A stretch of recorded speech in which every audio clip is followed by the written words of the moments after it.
స్వాగతం. ఈనాటి ముఖ్యాంశాలు. వేకోట మండలం చింతమాకులపల్లి పంచాయతీ కాంచమిట్టపల్లిలో వైకాపాకు చెందిన 20 కుటుంబాలు మాజీ మంత్రి అమర్నాథ్ రెడ్డి సమక్షంలో తెలుగుదేశం పార్టీ తీర్థం పుచ్చుకున్నారు. నాటుసారా తయారీ కోసం తరలిస్తున్న 3 టన్నుల బెల్లాన్ని పెద్దపంజాని పోలీసులు సీజ్ చేసి ఒక వ్యక్తిని అరెస్టు చేశారు.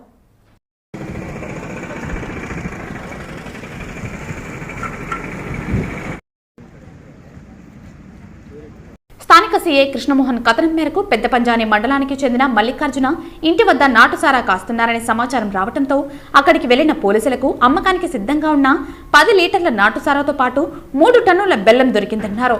పట్టుబడిన బెల్లం విలువ సుమారు 1,50,000 ఉంటుందని సీఐ తెలిపారు. ఈ కేసులో కన్కొండపాలెంకు చెందిన మరో 2 పరారీలో ఉన్నట్లు తెలిపారు.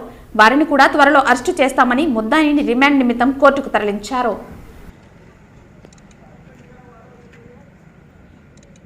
బెల్లం వచ్చేసి 1,50,000 సుమారుగా ఉంటుంది.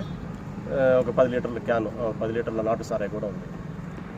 మేజర్గా రాయలపేటలో ఉండి ఈ నాటు సారాయి తయారు చేసే వాళ్ళందరికీ కూడా సప్లై చేస్తూ ఉంటాడు బెల్లాన్ని. కాబట్టి ఇతను విచారించి ఇతను ఒక కన్ఫెషన్ స్టేట్మెంట్ ప్రకారం కూడా అతను కూడా యాక్సెప్ట్ చేస్తున్నాడు. దానిపైన మనం కేసు రిజిస్టర్ చేయడం జరిగింది. సార్ పరారీలో ఉన్న పదార్థాలను కూడా బెల్లము అవన్నీ కూడా సప్లై చేస్తున్నాడు కాబట్టి వారిని కూడా రిమాండ్ చేస్తున్నాం. ఇది సప్లై చేస్తూ ప్లస్ సారా తీసుకొచ్చి కూడా అమ్ముతున్నాడు.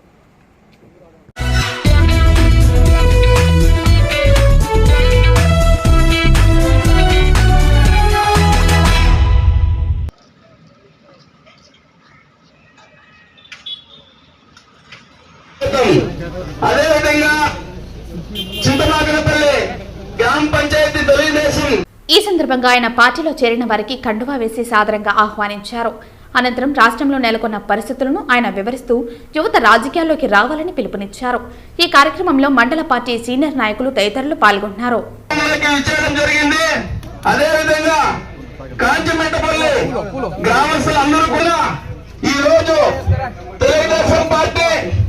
రాష్ట్రంలో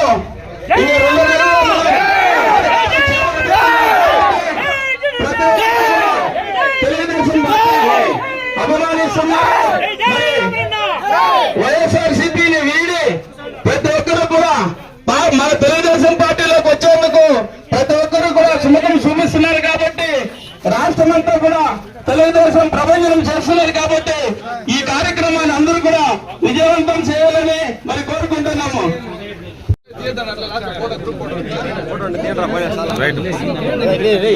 మరియు గారిని కూడా స్టేజ్పైకి రమ్మంటున్నాము. అదేవిధంగా రూహుల్లాబాయ్ గారు కూడా వేదికపైకి రావాల్సిందిగా చూస్తున్నాము. ఎన్ఆర్ శ్రీనివాసులు పంచాయతీ సెక్రటరీ వారు కూడా వేదికపైకి రావాల్సిందిగా తెలియజేస్తున్నాము.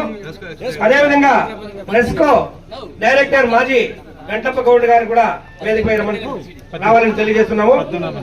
మరియు పద్మనాభన్ గారు పార్టీ వారు కూడా, అదేవిధంగా మన మాజీ జడ్పీటీసీ విశ్వనాథ్ గారు మరియు అదేవిధంగా చౌడప్పన్న గారు అందరూ కూడా వేదికపైకి రావాల్సిందిగా తెలియజేస్తున్నారు.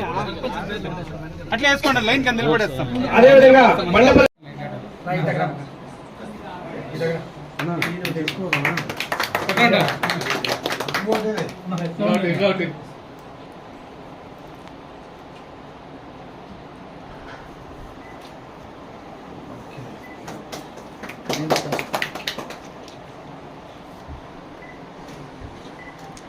లక్ష్మీపతి పూల్ మళ్ళీ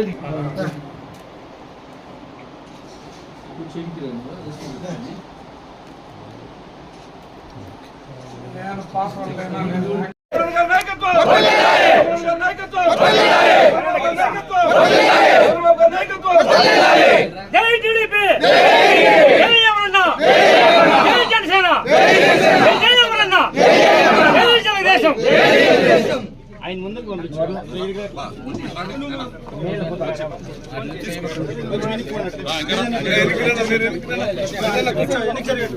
అట్లా జరుపు చెప్తున్నాను కొంచెం అట్లా జరుపు అట్లా కొంచెం జరగకుండా పంపిరా. మన చింతమాకనపల్లి గ్రామ పంచాయతీ నందు కాంతిమట్లపల్లి గ్రామం నందు వైసీపీ పార్టీ నుండి ఈ రోజు తెలుగుదేశం పార్టీలో చేరుతున్న సుమారు 20 కుటుంబ సభ్యులందరికీ కూడా పేరు పేరున తెలుగుదేశం పార్టీ తరఫున ప్రత్యేక ధన్యవాదాలు తెలియజేస్తున్నాం. ఈ రోజు అందరూ కూడా చూస్తున్నారు, ఈ రోజు ఈ భారతదేశంలో మన ఆంధ్రప్రదేశ్ కి చంద్రబాబు నాయుడు ముఖ్యమంత్రి లేకపోతే ఈ గత 5 సంవత్సరాల నుండి ఏ విధంగా తయారైందనేది కూడా ప్రతి ఒక్కరు కూడా గమనిస్తున్నారు, ప్రతి ఒక్కరుగా తెలుసు. ఈ రోజు భారతదేశంలో రాజధాని లేని రాష్ట్రం ఏదన్నా ఉంది అంటే ఒక ఆంధ్రప్రదేశే.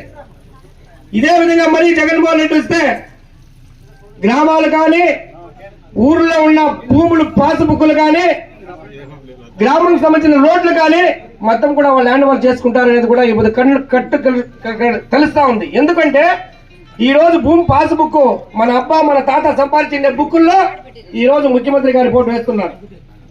బ్యాంకులో లోన్ చేస్తే నేను చేస్తే నేను తీర్చిపోతే నా కొడుకు కట్టల్లా.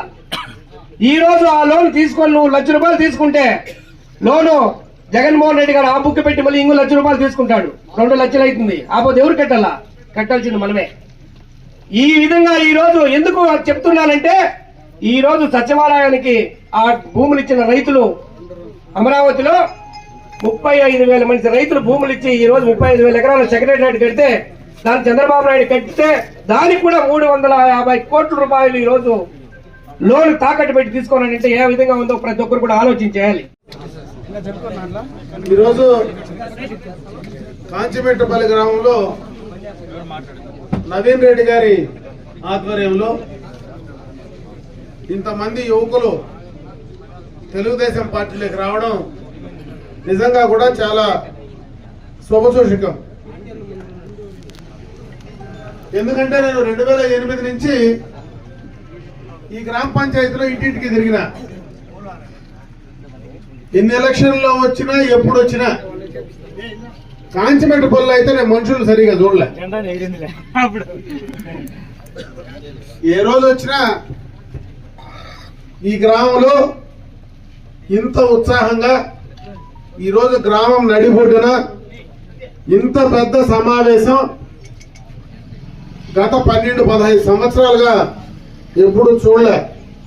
ఈరోజు నిజంగా కూడా చాలా సంతోషం. మొట్టమొదటగా ఇంతమంది యువకులు ఈరోజు రావడం పార్టీకి నిజంగా కూడా చాలా బలం. ఈరోజు ఈ కాంచిమెట్లపల్లి గ్రామాన్ని చూసిన తర్వాత ఈ రాష్ట్రంలో 1983 ఎన్నికలు తలపించే విధంగా ఈరోజు ఉంటాయా? ఆ రోజు తెలుగుదేశం పార్టీ ప్రభంజనం ఏ రకంగా రాష్ట్ర వ్యాప్తంగా వచ్చిందో అదే రకమైనటువంటి ఆలోచన ఈరోజు ప్రజల్లో వచ్చిందా అనేటువంటి ఆలోచన ఖచ్చితంగా కూడా కలగక మానదు. నేను ఈ సందర్భంగా ఎక్కువగా యువకులు అందరూ కూడా చేరిన వాళ్ళంతా కూడా యువకులు, బయట బెంగళూరులో ఎక్కువ మంది పనులు చేసుకునేటువంటి వాళ్ళు ఉన్నారు. మీరేది ఇక్కడ ఈ ప్రాంతంలో ఏదో ఆశించి వచ్చేవాళ్ళు అయితే కాదు, మీరు నిజంగా గ్రామాభివృద్ధి కోసమే బయట పనిచేసి ఆ సమయాన్ని ఇక్కడ వెచ్చించి వచ్చేటువంటి వాళ్ళే. నేను ఒకటే ఈ సందర్భంగా కూడా మీకు చెప్పదలుచుకున్నా, ఈ గ్రామానికి సంబంధించి ఈ ప్రాంతానికి సంబంధించి మీరు ఏది కోరినా రేపు అధికారంలోకి వచ్చిన తర్వాత తప్పకుండా చేసే బాధ్యత మేము తీసుకుంటాం. అదే రకంగా ఈరోజు ఎవరైతే తెలుగుదేశం పార్టీ కుటుంబంలో సభ్యులుగా మీరు వచ్చారో మిమ్మల్ని అన్ని రకాలుగా కూడా ఆదుకోవడానికి, కాపాడడానికి తెలుగుదేశం పార్టీ ఎప్పుడు సిద్ధంగా ఉంటుందని చెప్పి ఈ సందర్భంగా మీ అందరికీ కూడా తెలియజేసుకుంటూ, ముఖ్యంగా ఈరోజు మీలాంటి యువకులే ముందుకు రావాలా. భవిష్యత్తు మీరే. దాదాపు మేమందరం కూడా ఇంకో చేస్తే ఇంకోసారి లేదంటే ఇంకోసారి రాజకీయాల్లో ఉండాలనుకుంటే ఉంటాం, లేకపోతే రేపు భవిష్యత్ అంతా మీదే. ఈరోజు ఈ రాష్ట్ర పరిస్థితి ఒకసారి మీరు ఆలోచించుకోవాలి. ఎందుకంటే అందరూ చదువుకున్నటువంటి వాళ్ళు, బయట తిరిగేటువంటి బయట ప్రపంచాన్ని చూసినటువంటి వ్యక్తులు పిల్లలు మీరందరూ ఎండిపోయినటువంటి పరిస్థితి కనపడతా ఉంది. అదొక్కటి చాలు ఉదాహరణ. ఈయన ఆలోచన విధానానికి, ఈ ప్రాంత ప్రజలపైన ఆయనకు ఉన్నటువంటి ప్రేమకు. నిజంగా ఆయన చిత్తశుద్ధి ఉంటే ఆ రోజే ఎన్నికలైన తర్వాత 1 నెలలోనో సంవత్సరంలోనో 6 నెలల్లోనో నీళ్లు తీసుకొచ్చేటువంటి పరిస్థితి ఉండేది. దానికి నీళ్లు రావాలంటే పోలవరం కంప్లీట్ చేయాలి. చంద్రబాబు నాయుడు గారు ముఖ్యమంత్రిగా ఉండేటప్పుడు ప్రతి సోమవారం, నేను కూడా మంత్రిగా ఆయన దగ్గర ఉంటే, ప్రతి సోమవారం పోలవరం డే అని పెట్టి ప్రతి సోమవారం దానిపై రివ్యూ చేసేవాడు. దాదాపు 70% పనులు కంప్లీట్ చేశాడు. ఆ పోలవరం కంప్లీట్ చేస్తే మనకు వీకోటకో కుప్పానికో నీళ్లు వస్తాయి. ఈరోజు దాన్ని పూర్తిగా మరుగున పడేశాడు. దాని ఉండేటువంటి ఎత్తును తగ్గించాడు. అంటే అతనికి అభివృద్ధి పైన ఏమాత్రం సీరియస్నెస్ కానీ ఆలోచన కానీ లేదు. అతనికి దేనిపైన ఆలోచన లేదు.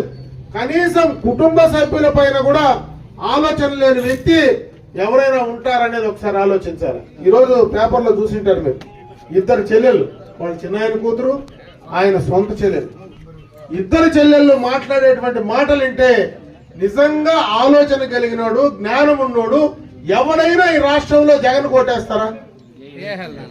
ఎవడైనా వేసే ఆలోచన ఉందా? మూర్ఖులు తప్పించి ఆ పార్టీకి, జగన్మోహన్ రెడ్డికి ఓటేసే వాళ్ళు ఉండరనే దానికి ఉదాహరణే వాళ్ళ సోదరి మనల్ని చెప్పి తెలియజేసుకుంటున్నారు. ఆ రోజు ఎన్నికలకు ముందు అన్ని కూడా ఎన్నికలు వస్తే ఏదో రకమైనటువంటి మాటలు చెప్పి మభ్య పెట్టడం. ఆ రోజు కోడికత్తి వచ్చా, వాళ్ళ చిన్నాయన పైన గొడ్డలు వచ్చా.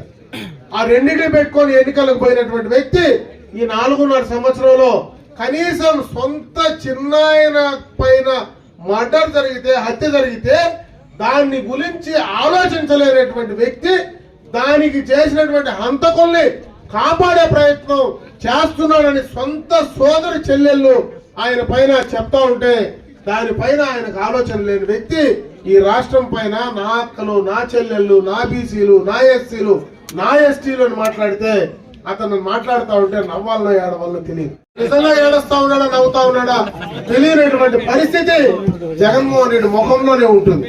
అంటే అటువంటి వ్యక్తి ఈ రాష్ట్రానికి ముఖ్యమంత్రి కావడం, ఈ రాష్ట్రానికి ముఖ్యమంత్రి అయ్యి తలలేని మొండెంతో ఈ 4.5 సంవత్సరం పాలన సాగించడం, రాష్ట్రానికి రాజధాని లేనటువంటి రాష్ట్రాన్ని పాలించేటువంటి భారతదేశ చరిత్రలో ఏకైక ముఖ్యమంత్రి జగన్మోహన్ రెడ్డి.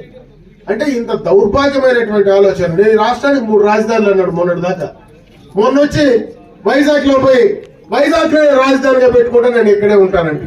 అతని ఆలోచన ఏందో, అసలు ఆయన చదువుకున్నాడో చదువుకోలేదో, యువకుడు, మీలాంటి యువకులందరికీ కూడా మరి ఆయన దిశానిర్దేశం చేయాల్సినటువంటి వ్యక్తి. అటువంటి వ్యక్తి ఇంత దారుణంగా రాజ్యాన్ని పాలించేటువంటి పరిస్థితి ఉంటే, మీరు ముఖ్యంగా యువకులు చేతులు కట్టుకొని ఉంటే నిజంగా మీ భవిష్యత్తు నాశనం అయిపోతుంది, దారుణం అయిపోతుంది ఈ రాష్ట్రంలో బతకడానికి. ఎందుకంటే మనకు వీకోటోళ్ళకైతే కర్ణాటక ఉంది, తమిళనాడు ఉంది. ఇటు ఎగిరి దూకితే తమిళనాడు లేకపోతాం, ఇటు దూకితే కర్ణాటక లేదు. మనకు భయం లేదు. రాష్ట్ర పరిస్థితి ఏంది, రాష్ట్రాన్ని ఏ రకంగా ఉండేటువంటి పరిస్థితి ఉందో ఆలోచించుకోవాల్సినటువంటి అవసరం ఉంది. అందుకే మీరు బాధ్యత తీసుకోండి. ఈ రోజు ఎవరైతే కాంచిమెట్లపల్లిలో మంచి యువకులందరూ కూడా చేరారో మీరు 10 మందికి చెప్పేదానికి తయారు కావాలా. మీలాంటి వాళ్ళు ముందుకు రావాలా, మీలాంటి వాళ్ళు నడుం బిగించాలా. ఖచ్చితంగా మీరు రేపు ఈ రాష్ట్రంలో ఈ జగన్ పాలన అంతమొందించాలా. చంద్రబాబు నాయుడు లాంటి విజన్ కలిగినటువంటి నాయకుడిని మళ్ళా రాష్ట్రానికి ముఖ్యమంత్రి చేయడానికి మీరందరూ కూడా నడుం బిగించి పనిచేయండి.